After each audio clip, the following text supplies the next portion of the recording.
for the past 2 games sa UST, talagang blocking yung, kumbaga, naging difference. Siguro, gaano kalaking bagay lang na nagpakita nyo yung blocking nyo today, and then moving forward sa NU din na matuloy nyo sana yun?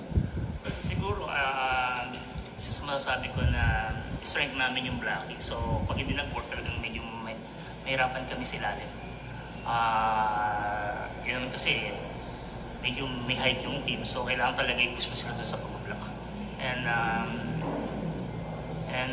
hindi mo na kailangan umatake doon kasi yun yung non-scoring na skills eh. So, parang doon lang pwede ka na eh. Pwede na, kung ano yung lakas ng pad ng kalaban mo eh, pwede maging puntos yun eh.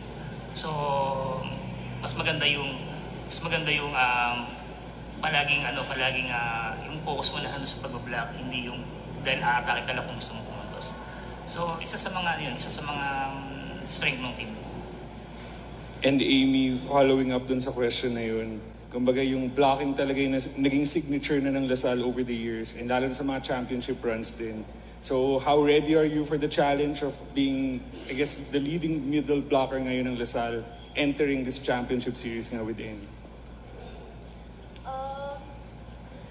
Yun nga, since kilala yung Lasal sa blockings talaga, ever since nung wala pa ako dito,